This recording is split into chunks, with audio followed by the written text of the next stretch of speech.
దేవునికి స్తోత్రం. ప్రభువైన యేసుక్రీస్తు నామమున అందరికీ నా యొక్క వందనాలు తెలియపరుస్తున్నాను.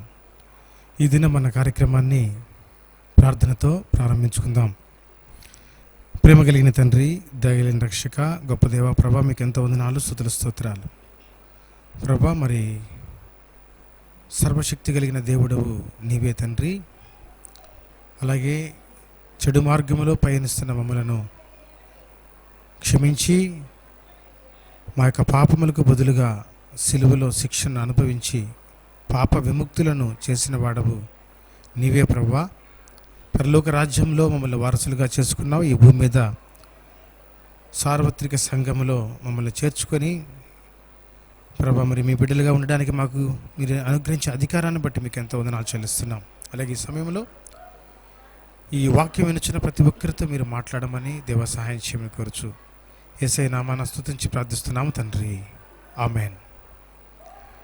ప్రియమైన వారలారా, ఇప్పుడుండే పరిస్థితులను బట్టి ఆదివారము మందిరంలో కూడుకోలేని పరిస్థితులు కాబట్టి సంఘస్థులందరినీ, కల్వరి తెలుగు బ్యాప్టిస్ట్ చర్చ్ సంఘస్థులందరినీ, అలాగే ఇంకా అనేక మంది విశ్వాసులను ఇదిగో ఈ యొక్క మీడియా ద్వారా కలవడానికి దేవుడు అనుగ్రహించిన ఈ సమయాన్ని బట్టి నేను సంతోషిస్తున్నాను. కొద్ది నిమిషాలు మనం దేవుని వాక్యాన్ని ధ్యానం చేద్దాం. ఈరోజు మన యొక్క అంశం ఏంటంటే దేవుడు దిగివచ్చుట. అవునండి, ఇప్పుడుండే పరిస్థితులు మనము గమనించినట్లయితే ప్రభువైన యేసుక్రీస్తు తిరిగి రాబోతున్నాడు. ఆయన ఈ భూమి మీదకి తిరిగి రాబోతున్నాడండి. ఇప్పుడుండే సూచనలన్నీ మనం చూసినట్లయితే ప్రభు తిరిగి రాబోతున్నాడనే సంగతి మనకి స్పష్టంగా అర్థమవుతుంది. అయితే ఆయన దిగి వస్తే ఏమవుతుంది అనే విషయాలు బైబిల్లో గతంలో జరిగిన కొన్ని సంగతులను మనము ధ్యానం చేయడానికి నేను ఇష్టపడుతున్నాను. ఆదికాండము 3వ అధ్యాయము 10వ వచనం మనం ఒకసారి చదువుకుందాం. అందుకతడు, నేను తోటలో నీ స్వరం వినినప్పుడు దిగంబరిగా నుంటిని గనుక భయపడి దాగుకొంటినెను. ప్రియమైన వారలారా, దేవుడు మొట్టమొదటిగా ఆదామును హవ్వను సృష్టించాడు. ఏదేను తోటను ఆయన వారికి ఇచ్చి దానిలో నివాసం ఉండమన్నాడు. ఆ ఏదేను తోటలో వారు ఉండడానికి ఆయన సకల సౌకర్యాలు కల్పించాడు. అలాగే వారు చక్కగా భోజనం చేయడానికి ఆ తోట నిండా చెట్లు ఉంచాడు. అయితే దేవుడు ఆదాము హవ్వలకు సర్వ స్వతంత్రాన్ని ఇచ్చి ఉన్నాడు. కానీ ఒకే ఒక ఆజ్ఞ దేవుడు ఆదాము హవ్వలకు ఇవ్వడం మనం చూస్తాం. అదేంటంటే, తోట మధ్యలో ఉన్న జీవవృక్ష ఫలములు మీరు తినకూడదు అని వారికి దేవుడు ఆజ్ఞ ఇచ్చాడు. అంతేకాదు, మీరు ఒకవేళ ఆ యొక్క ఫలాలు తిన్నట్లయితే మీరు తప్పకుండా చనిపోతారు అని దేవుడు వారికి తన హెచ్చరికను తెలిపి ఉన్నాడు. అయితే ఏదైతే దేవుడు చెయ్యొద్దన్నాడో ఆ పని వారు చేశారు. అపవాది సర్పము రూపంలో వారి దగ్గరికి వచ్చి వారిని ప్రేరేపించినప్పుడు వారు ఆ ప్రేరణకు లోబడి ఆ చెట్టు ఫలాలు తిన్నారండి. తిన్నప్పుడు వాళ్ళు దేవుని యొక్క ఆజ్ఞను అతిక్రమించారు. ఇక్కడ ఆజ్ఞాతిక్రమము జరిగింది. ఆజ్ఞాతిక్రమము పాపము అని దేవుని వాక్యము స్పష్టంగా చెబుతుందండి. పాపము వలన వచ్చు జీతము మరణము అని రాయబడి ఉన్నది. ఆదాము హవ్వలు ఏం చేశారంటే, వారు తినవద్దన్న పండు తినడం ద్వారా మానవాళికి మరణాన్ని పరిచయం చేశారు. వారు పండు తినకముందు మానవాళికి మరణ భయము లేదు. కానీ ఇప్పుడు పండు తినిన తరువాత మరణము వారికి సంప్రాప్తించింది. కాబట్టి మరణ భయము మనుషులకు పట్టుకుంది. ఆదాము హవ్వల వలన మనుషులందరికీ కూడా మరణ భయము వచ్చింది. ప్రియమైన వారలారా, ఎందుకు ఈ మరణ భయము వచ్చింది, ఎందుకు ఈ మరణం వచ్చిందంటే వారు చేసిన అతిక్రమము వలన అని మనం తెలుసుకోవచ్చు. అయితే ఏ సమయంలో దేవుడు వారిని ఈ యొక్క శాపానికి గురి చేశాడు అంటే, దేవుడు ప్రతి చల్లపూట వారి దగ్గరికి వచ్చి వారితో గడిపి వారితో మాట్లాడి వారితో సహవాసము కలిగి ఉండడానికి ఇష్టపడేవాడు. తన వాడుక చొప్పున దేవుడు వారి మధ్యకు దిగి వచ్చాడు. అయితే ఆ రోజు అన్ని రోజులులా లేదు. ప్రతిరోజు వాళ్ళు దేవుని కొరకు ఎంతో సంతోషంగా ఎదురు చూసేవారు. కానీ ఆ రోజు మాత్రం వారు దేవుని కొరకు ఎదురు చూడకుండా దేవుడు రాకపోతే బాగుండని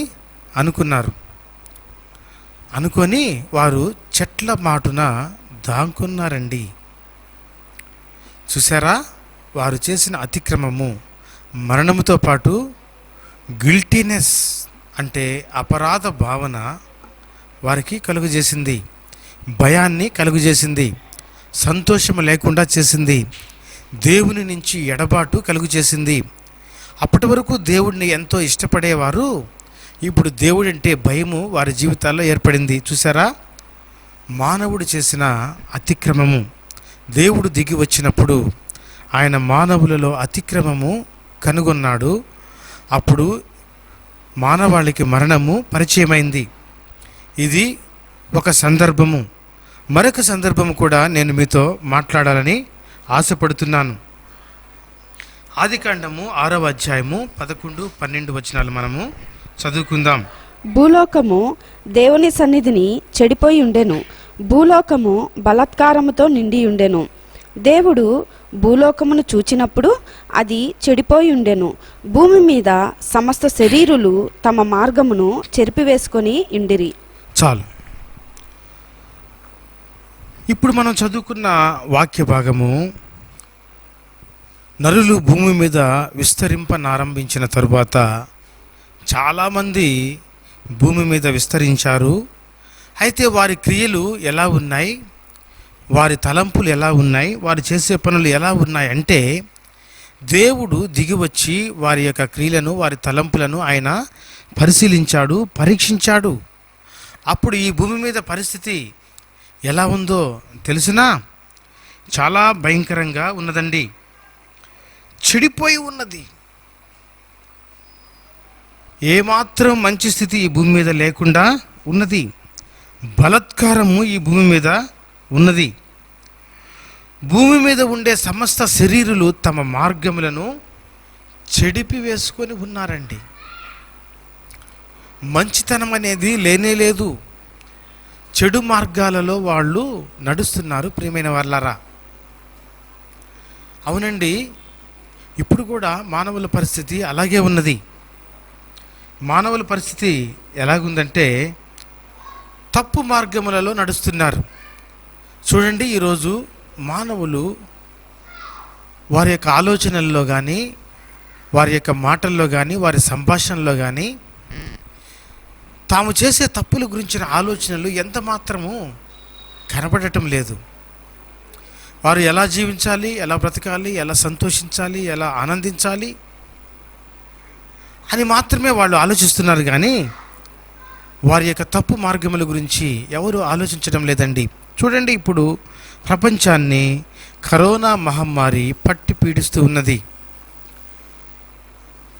20 లక్షలకు పైగా మరి అనేక మంది ఈ యొక్క జబ్బుకు గురై ఉన్నారు. 1.5 లక్షకు పైగా మరణించి ఉన్నారు. 200 దేశాలకు పైగా ఈ యొక్క బాధను ఎదుర్కొంటూ ఉన్నాయి. కానీ వారి ఆలోచనలో కానీ, వారి అధ్యయనాల్లో కానీ, వారి మాటల్లో కానీ, వారి సంభాషణలో కానీ, వారు చెప్పే వార్తల్లో కానీ మానవుడు దేవునికి వ్యతిరేకంగా చేసే తప్పుల గురించి, అపరాధాల గురించి ఏమైనా ఉన్నాయా అంటే ఏమీ లేవండి, ఏమీ లేనే లేవు. వారి యొక్క పరిస్థితి చాలా భయంకరంగా ఉన్నది. తప్పు మార్గంలో వాళ్ళు వెళ్తూ ఉన్నారు. అయితే దేవుడు కృపగలవాడు.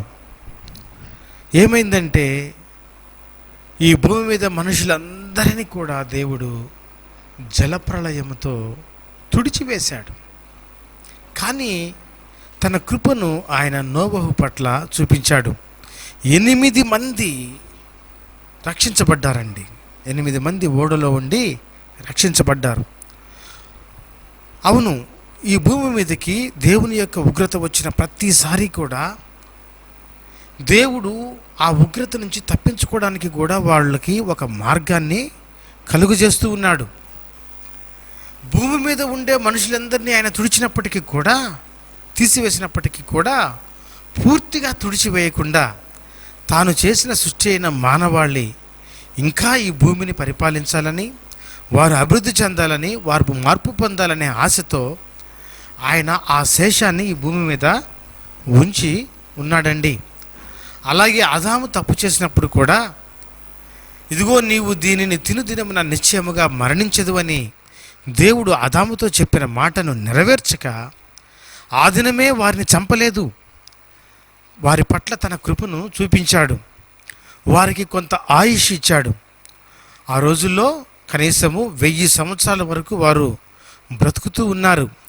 వారు తప్పు చేసిన తర్వాత కూడా కొద్ది కాలము బ్రతకడానికి దేవుడు వారికి అవకాశము ఇచ్చాడు. ఎందుకంటే ఆయన కృపగలవాడు. ఒకవేళ దానిని తినే రోజునే వాళ్ళు గనక చనిపోయి ఉంటే ఆ తరువాత నరులు భూమి మీద విస్తరించడానికి అవకాశము ఉండేది కాదు. ప్రియమైన వాళ్ళారా, దేవుని వాక్యం ఏం చెబుతుందంటే, ఆకాశము దేవుని యొక్క వశమంట, భూమిని ఆయన నరులకు నివాసయోగ్యముగా చేసి ఉన్నాడంట. కాబట్టి ఆయన భూమి మీద నరులను పూర్తిగా తుడిచిపెట్టకుండా మొదటిసారి అయితే వారికి ఆయుష్ను పెంచాడు. రెండవసారి అయితే ఒక కుటుంబాన్ని ఆయన ఈ లోకములో ఉంచి ఉన్నాడు. ఎందుకంటే ఆయన మనుషులను ప్రేమిస్తూ ఉన్నాడు. ప్రియమైన వాళ్ళరా, ఇంకొక సందర్భం కూడా మనము చూద్దాం. ఆదికాండము 11వ అధ్యాయము 5వ వచనాన్ని మనం ఒకసారి చదువుకుందాం. యెహోవా నరుల కుమారులు కట్టిన పట్టణమును గోపురమును చూడ దిగివచ్చెను. ఈ సందర్భం ఏమిటంటే, నరులంతా కూడా ఉన్నారు. వారందరి యొక్క భాష ఒకటే, పలుకు ఒకటే, ఒకరి మాటలు ఒకరికి స్పష్టంగా అర్థమవుతున్నాయి. ఆ సమయంలో వాళ్ళంతా కూడా సమకూడి ఒక ఆలోచన చేశారు. వాళ్ళు ఏమనుకున్నారంటే, మనము భూమి అంతా కూడా చల్లా చెదురు అవ్వకూడదు, ఒకే దగ్గర మనం ఉందాము, ఆకాశమునంటే అంత గొప్ప గోపురాన్ని మనము కట్టుకుందాము అని వాళ్ళు అనుకున్నారు. వాళ్ళు అనుకున్నదే తడువు ఆ గోపురం కట్ట మొదలుపెట్టారు. ఎందుకంటే వారి మధ్య అంత పెద్ద గోపురము కట్టగలిగినంత జ్ఞానము వారి దగ్గర ఉన్నది. ఈ జ్ఞానము వారికి ఒకరి నుంచి ఒకరికి ట్రాన్స్ఫర్ అయింది, అభివృద్ధి చెందింది. ఎందుకంటే అందరూ ఒకే భాష మాట్లాడుతున్నారు కదా. వారు గోపురము కట్ట మొదలుపెట్టారు. తప్పకుండా దాన్ని పూర్తి చేసే స్థితిలో వారు ఉన్నారు. అయితే ఆ తరువాత ఏమైందో తెలుసునా? 11వ అధ్యాయము 5వ వచనంలో ఈ మాటలు రాయబడి ఉన్నాయి.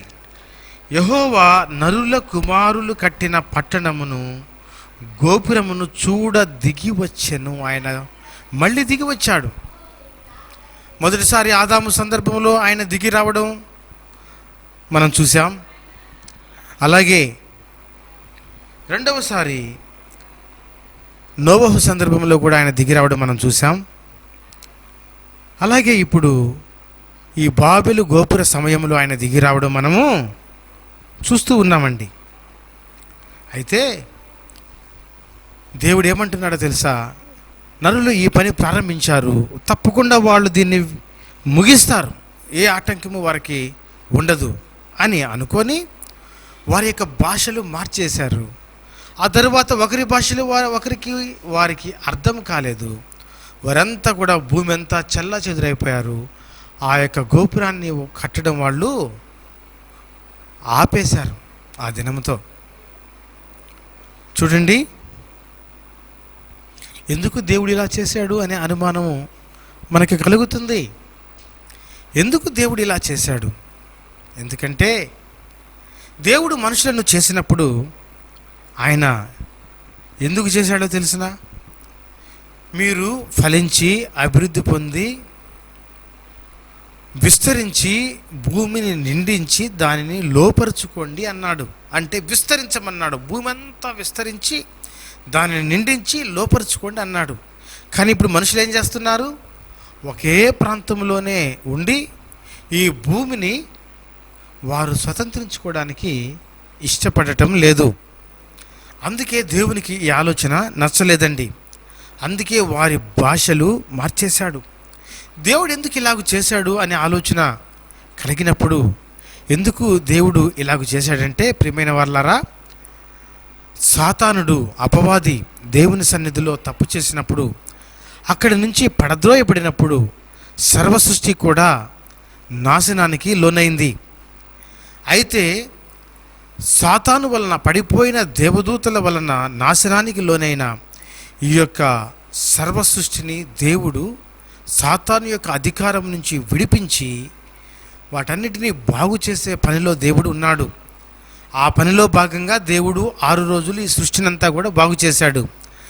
అలాగే ఈ భూమి మీద సాతాను యొక్క అధికారం ఎంత మాత్రం లేకుండా దేవుడు తాను చేసిన, తన చేతితో చేసిన ఆ మనిషి మనుషులుగా అభివృద్ధి పొంది విస్తరించి లోపరుచుకొని సాతాను నుంచి విడుదల కలిగించాలనేది దేవుని యొక్క ప్రణాళిక. అయితే దేవుని యొక్క ప్రణాళికను ఎరగని మానవుడు భూమిని స్వతంత్రించుకోకుండా ఒకే ప్రాంతంలో ఉండడానికి ఇష్టపడ్డాడు. కాబట్టి దేవుడు వారి భాషను మార్చి భూమి అంతా కూడా విస్తరించేటట్టుగా చేశాడండి. అయితే దేవుడు వారి మీద కోపపడి వారిని చంపలేదు. ఈ బాబెలు గోపురం యొద్ద మనుషుల యొక్క అతిశయాన్ని మనం చూస్తాం. వాళ్ళు పేరు సంపాదించుకోవడానికి ఇష్టపడ్డారు, కానీ దేవుని యొక్క ఆజ్ఞను నెరవేర్చాలి అనే సంగతి వారి జీవితాల్లో మరిచారు. ఈ రోజుల్లో కూడా దేవుని యొక్క చిత్తం ఏమిటి, దేవుని యొక్క ఆలోచన ఏమిటి, దేవుని యొక్క కోరిక ఏమిటి అనేది మనుషులు ఎంత మాత్రమూ ఆలోచించడం లేదండి. వారి యొక్క స్వార్థము మాత్రమే మనుషులు ఆలోచిస్తున్నారు. ప్రియమైన వాళ్ళారా, ఇప్పుడు దాకా మనం చూసిన విషయాల్లో మొదటిగా ఆదాము అతిక్రమము చేసి ఈ లోకానికి మరణాన్ని పరిచయం చేశాడు.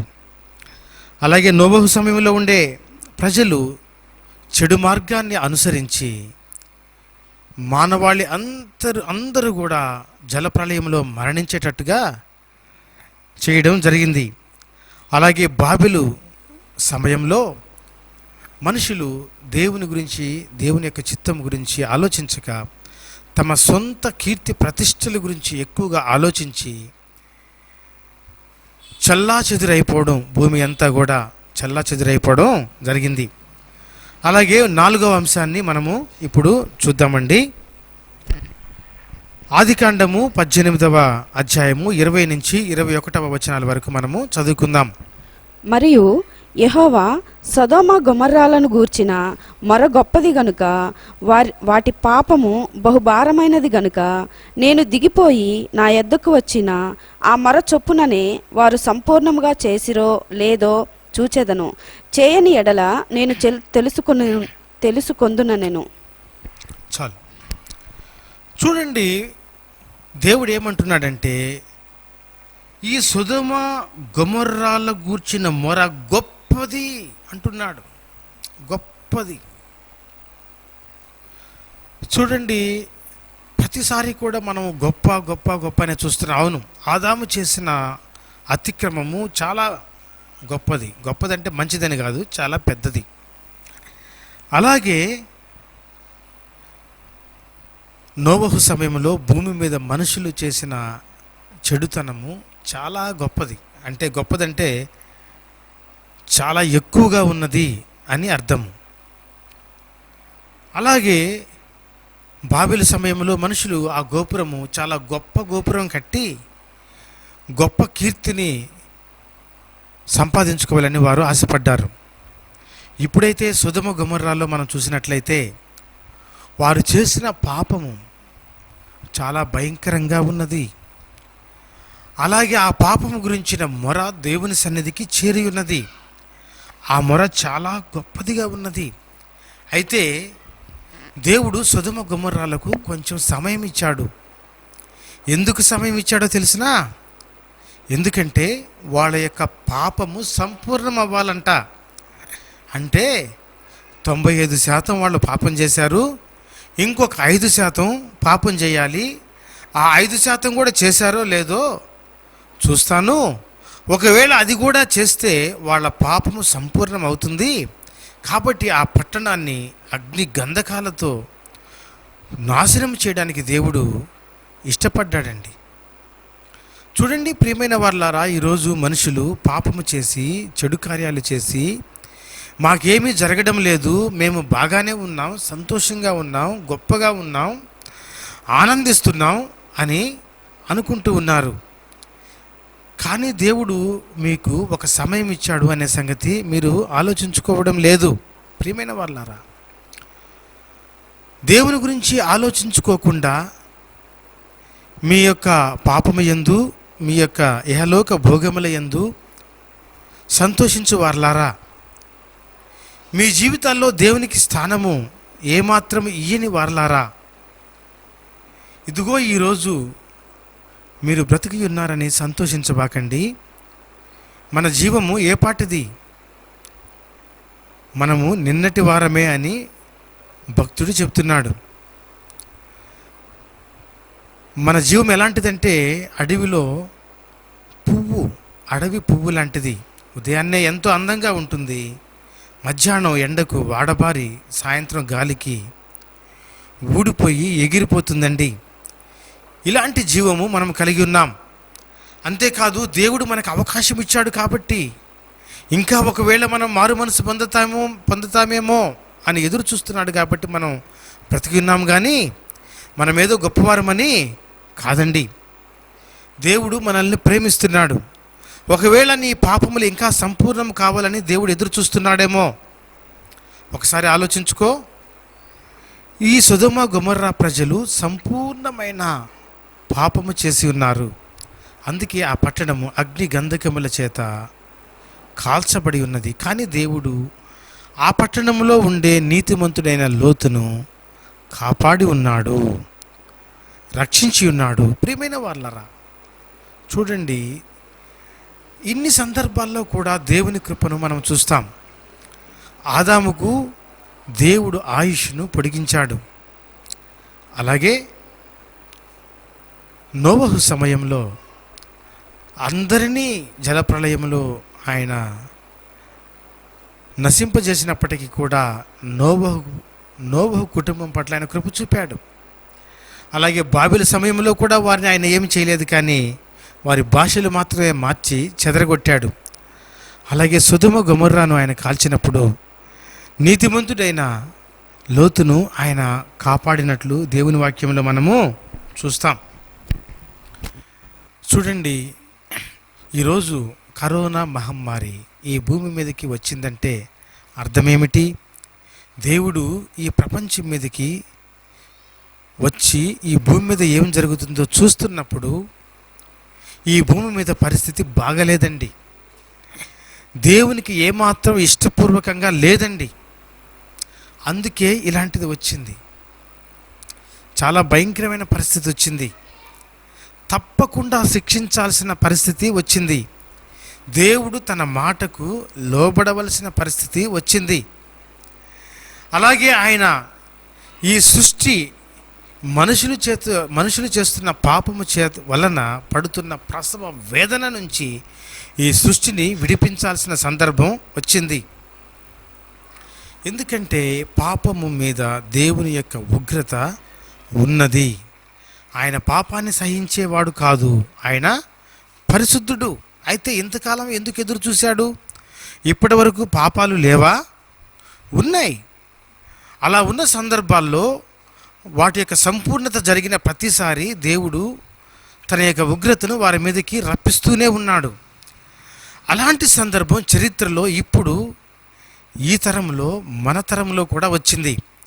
దేవుని యొక్క ఉగ్రత ఈ యొక్క మానవుల మీదకు వచ్చిందంటే భూమి మీద భయంకరమైన పాపం ఉన్నదని మనం గ్రహించుకోవాలి. చూడండి, ఈ కరోనా మహమ్మారి వలన ఇప్పుడు ఏమైంది? విమానాలన్నీ ఆగిపోయినాయి, రైళ్ళన్నీ ఆగిపోయినాయి, బస్సులన్నీ ఆగిపోయినాయి, కార్లన్నీ ఆగిపోయినాయి, ట్రాన్స్పోర్టేషన్ అంతా కూడా ఆగిపోయింది. ఎందుకు ఆగిపోయింది? అంతకుముందు మనుషులు కొన్ని లక్షల మంది ప్రతిరోజు ప్రయాణాలు చేస్తూ ఉన్నారు. చేస్తూ ఏం చేశారు? దేవుణ్ణి జ్ఞాపకం చేసుకున్నారా? దేవుని నామాన్ని మహిమపరిచారా?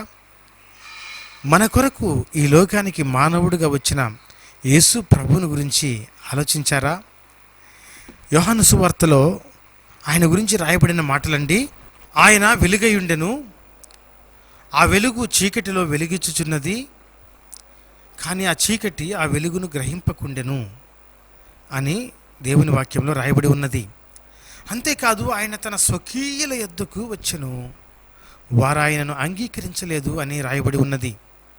ప్రియమైన వాళ్ళారా, మన సృష్టికర్త, మన తండ్రి, మన దేవుడు, మనల్ని కలుగు చేసిన వాడు మన మధ్యకు వస్తే ఆయనను మనం ఎరుగక, తెలుసుకోలేక ఆయన త్రోసివేశాం. దేవుని వాక్యంలో స్పష్టంగా రాయబడి ఉన్నదండి. జ్ఞాని ఏమయ్యను? శాస్త్రి ఏమయ్యను? ఈ లోకపు తర్కవాది ఏమయ్యను?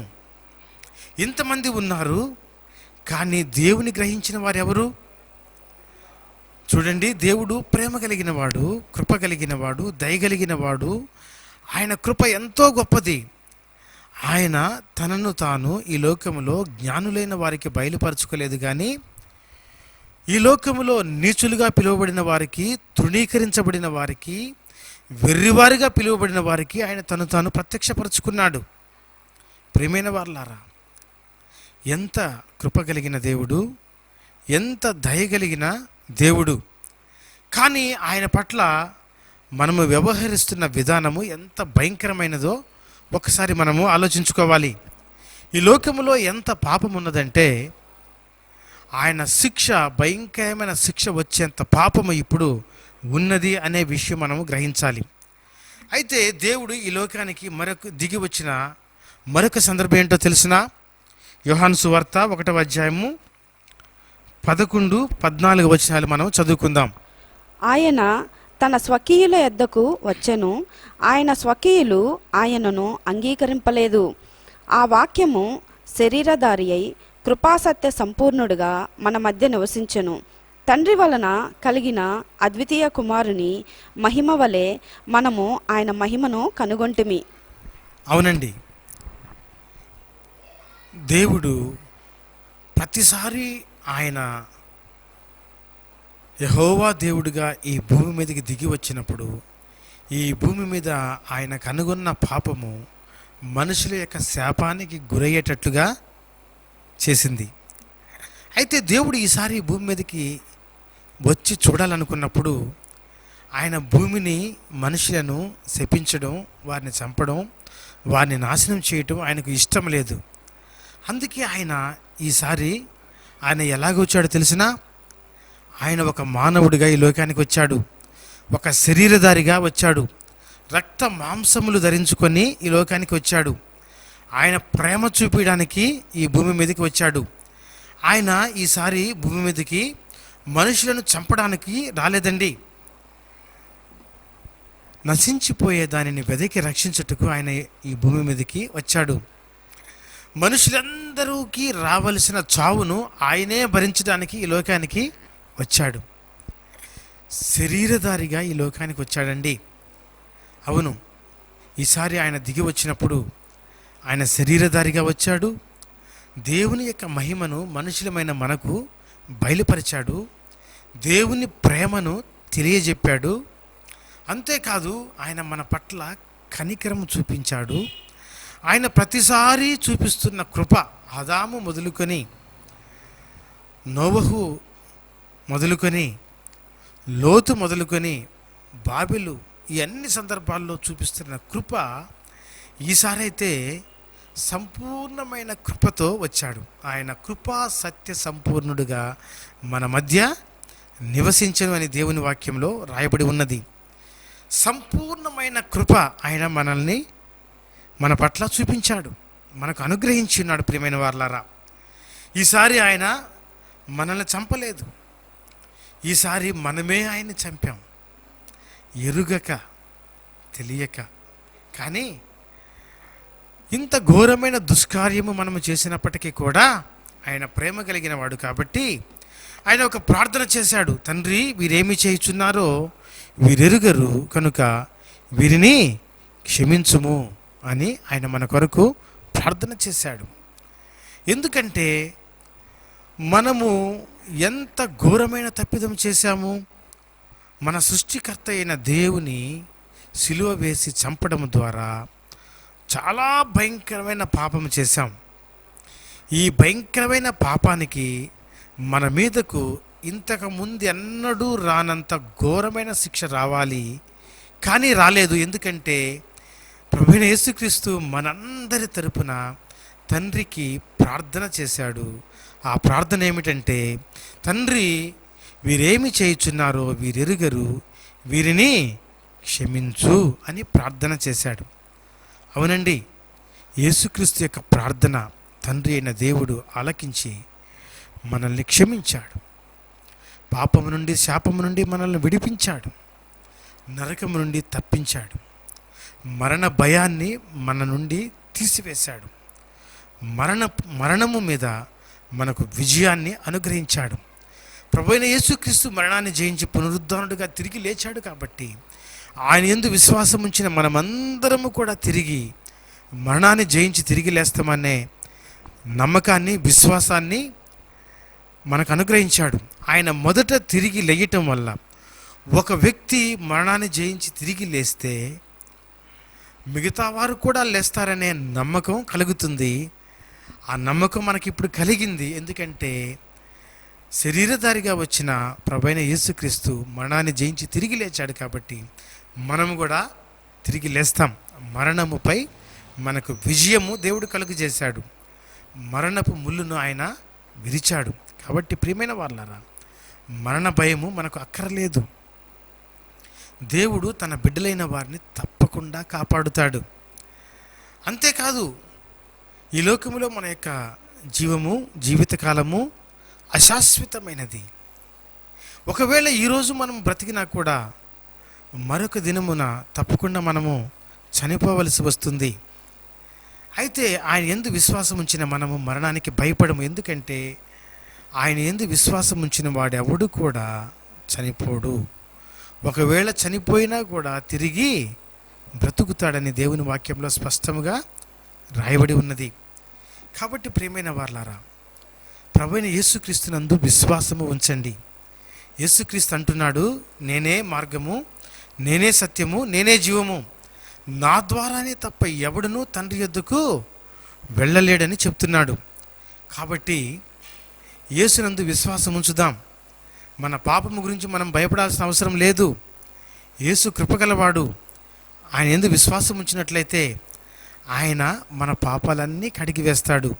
చూడండి, సోపుతో మన చేతులకి ఒకవేళ కరోనా మహమ్మారి అంటుకుందేమోనని కడుగుకుంటున్నాం, శానిటైజర్తో శుభ్రం చేసుకుంటున్నాం.